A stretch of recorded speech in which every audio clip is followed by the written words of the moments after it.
Well, happy Wednesday to everyone. Thank you so much for joining us on what we're going to call kind of our midweek study group. Some of you may have noticed that you are notified that there is a Wednesday group, and others that weren't aware of it. Um, I have always had two groups. One is the Wednesday group that was kind of started when I was working as a result of our Wednesday group study that we've had through the time that I was working. And then I've had a weekend group for those who I didn't work with.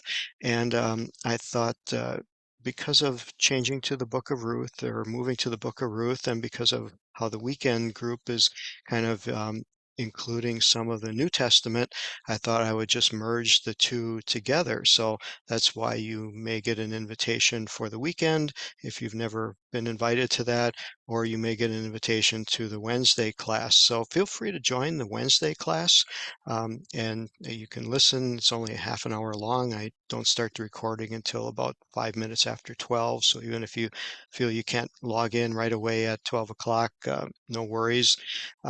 And just enjoy, and I hope it's not too overwhelming for you. But today we're again continuing in the book of Ruth, and as you can see, hopefully on your screen, we're in verse 2. This is not going to be a very quick progression here because again, the book of Ruth doesn't get a lot of teaching in Christianity, and so what I'm giving you is somewhat what if you were a young Jewish child growing up, and what you would get in your training, and if you studied it later on and going through the major holidays of Judaism, the book of Ruth is very, very important.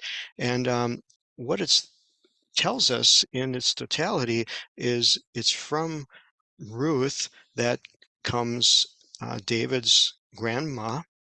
David was in line to be king, of course, and through David comes the Messiah. So this is an incredible stepping stone as to how Jesus' lineage plays out.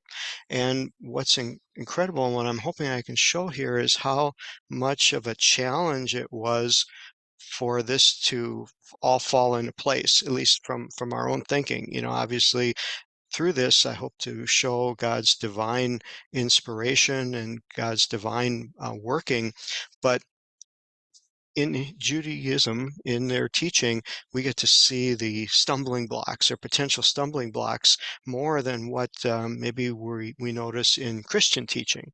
And so that's what I hope to bring out. So first part here, we're in verse 2. I'll read the Hebrew just so you can kind of it gives me a chance to practice, and it gives you a chance to hear how it would sound if you were in a Jewish class.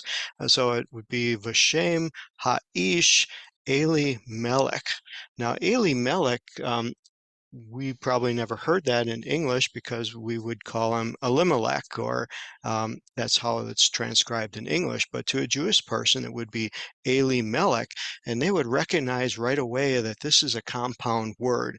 Eli is a word for God, and the ending on it would be a personal masculine singular saying, I am associated um, as a ruling person, as someone of prominence, because the word El was also assigned to magistrates and leaders, and that's where the name, kind of the idea of a lord, comes from. It was used in the medieval times, but it also goes back to Bible times, and the word Melech is the Hebrew word for king. So here's this guy with a very, very interesting name that means, to me will a share of the kingship come. And of course, as we look in this first part here, Elimelech or Elimelech dies. His kids die. There's all kinds of sorrow. There's all kinds of things that are happening. And the Jewish commentators will really bring out a lot of negative things about him. But yet, obviously, we know the end of the story, and that Ruth becomes the grandmother to King David. So you look at the almost improbability of this ever becoming in the lineage of the Messiah, of Jesus, just because the way this played out, and then how quickly it twists and everything works out in God's plan. So that's kind of the beauty of it here. So I'm going to read to you. This is again from a Jewish study book, and I think it helps to read some of this here directly so that you can get a feeling for what a Jewish person would think when they're reading this. So Eli-melech saying that I'm going to be king, to me shall the kingship come, and that he was one who had an air of superiority. He had arrogance. He was a man of wealth and of standing. He was actually one who was thought to be associated with the judges in this time frame, and that what the Jewish sages are saying is that, okay, look, he's fleeing the country. He's running away. He's abdicating. He thought he was going to be king of this area, whether it was of a city or whether it was all of Israel. He thought he was going to be king, and he's running away. And what's interesting here is, to a Jewish person, this was a sinful act. This was something that was terrible, that he was abdicating his responsibility. But, we don't quite understand it the same way they did. And here they're saying here that in the land of Israel, sins are worse because it's the holy land of Israel, and sins can be more serious and more significant than a sin elsewhere. I mean, I'm reading this, okay? And so they're really dumping on this Eli-melech because he's in the land of Israel. He's leaving the land of Israel. And it says that he attempted to flee from divine judgment. And so he wanted to leave the Holy Land in belief that if he was in a foreign land, his sins would be less punished. But it says here, even though he tried to flee from the divine decree, he was unsuccessful in escaping it. So again, pages and pages of commentary here on what they thought of Eli-melech. And of course, we know that he was eventually punished. And so every name has a meaning. And that's what is so cool about this. So now we get to the second part, and it's Vashem Ishtol. So that's the name for woman. Well, I also want to point out that for Eli-melech, it uses the word ha'ish, which is, there are numerous words for man in Hebrew, and ish is associated with a man of high standing, high moral value, at least when his name was given, as contrast to another name that's called Adam, which is another word for man, which is associated with the earth, more of a base fellow, someone who's not in a spiritual plane. So his wife's name is Naomi, and we would say Naomi, but in Hebrew it's Naomi. And her name has some beautiful things associated with it. It says here that her name was associated with pleasantness, with sweetness, and that's the name. What her name means is that her actions were pleasant and sweet. So you can see that Elimelech gets dumped on negatively. Naomi gets built up and positive, because that's kind of how the end of the story comes out. So what we look at next is these kids, and the second part of the verse here, Vashem Sheneh, he had the names of two of his sons, Banav, that's the name of the sons, and we would say in English it's Malkan and Chilion, but in Hebrew it's Machlon and Shilon. And the loan is a somewhat of a indication of an attitude. And so their names are really, really interesting here, because Malchon means sickness, and Chilion, Chilon, means wasting away.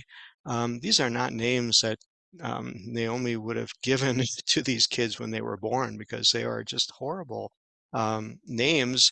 And back in the Bible, you want to name your kids names that will promote them to grow both physically, spiritually, and socially. And as you introduce them, you want these names to have prominence and portray a positive aspect. So we feel pretty certain here, and all the commentators back this up, that these names were given to them after the fact, that after the story was written, that they gave them names to describe their death. because we're going to find out that they died away. And obviously, they didn't die very nice in a very quick way because Machon is sickness, which would indicate a long term, and his poor brother here is wasting away or vanishing away. And so the commentary talks about that there's something called the Talmud, which is a Jewish interpretation of the scriptures that are written through the years, through the centuries, and they're saying that they were punished because they left the land of Israel. It also assumes here that Machon, he was the husband of Ruth, even though we may not see that mentioned anywhere else. And so it gives a little bit better thought to Machon than it does Chilion, who was the husband of Orpha, who later turned around and left. So all these names, play into this. And it then next mentions that there's a title here, and it's pronounced, well, in English, Ephrathites, but it would be Ephratim in Hebrew. And sometimes it's thought that these were from the tribe of Ephraim, but really, we see that they're from Judah and they're from Bethlehem in Judah, so they couldn't be from the tribe of Ephraim. This term Ephratite is a term of distinction. It is a term that was given that means aristocrat or one who is going to possess the crown. So, as much as Eli-melech was wanting to be king someday, he knew his sons were, in a sense, princes who were also going to become um, heirs to the throne, and that's why they were of nobility. And so, again, it's quite interesting how these names can help build a word picture and understanding of what the scene was, who these people were. Men of prominence, people of prominence fleeing their country because they were taking the easy way out to go look for food. In fact, it's even the irony of it that they came from Bethlehem, and we see in Hebrew it's not pronounced Bethlehem, it's pronounced Beit Lechem, and Beit is the word for house, and Lechem is the word for bread. So again, the irony of it that they came from a place that was known for its bread, but yet it was having a famine, and instead of staying, and here's where the Jewish commentators really dump on them, that is saying that these guys should have stayed, they should have used their wealth, they should have used their position to somehow help alleviate the suffering that was there, alleviate the people who were there suffering from the famine, because according to the Jewish sages, they said no one else left. There's no record of anybody else fleeing the land of Israel during this time of the famine, only this family, which could have stayed back and helped. And so, yeah, you can just hear the doom and gloom being thrown upon these guys for what they did and that they left a place where they should have been helping. Judah is, of course, the tribe where Bethlehem was located in, and they went to the country of Moab. Here's where it gets really, really fun, because Moab is just like the land of the devil to the Israelites. You can go anywhere else but Moab. Moab is just the lowest of the lowest. And we're going to find out just what the Jewish sages thought about Moab and why they felt this way. Now, the reason for that is Moab was a tribe that came, or people that came upon the Israelites when they were wandering in the wilderness. And we see the story in Deuteronomy 23:5. And I'm going to read again from the Jewish commentary here for Ruth.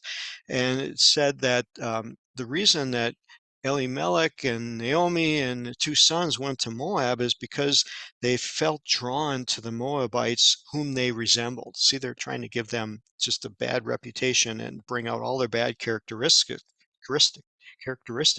It says that they were mean and ungenerous, like the Moabites, who, here's what the Moabites did. They did not meet Israel with bread and water on the day when they left Egypt. And that comes from Deuteronomy 23:5. So from that point, you're going to see that the Moabites were cursed. that they were, if you do type in Moabites and Moab in your Bible search, you'll find all places where the Bible talks about how bad the Moabites were. You don't do business with them, you don't go in their country, and more importantly, you do not marry one of them. And that's the part that we have to remember here is that in Deuteronomy, in the Old Testament, an Israelite was not allowed to marry a Moabite. And okay, so those of us that obviously know the rest of the story, there's some real challenges here. There's some things that have to work out in some way to allow this to take place. Because Ruth is from Moab, as we're going to find out. And so, how did they get from here to there when the Moabites were just so despised? Because of how the Moabites treated the Israelites. So here the commentators go on and saying that it shows that Eli-melech had the same type of attitude. He was abandoning God's people. He was going to Moab because he was selfish and ungenerous, and he was just like the Moabites, had the same spirit. And so maybe they didn't intend to stay there very long, but this latter part of the verse says, "And there they remained." And so I thought we'd get through verse 3, but we only made it through verse 2. Uh, Again, fascinating understanding.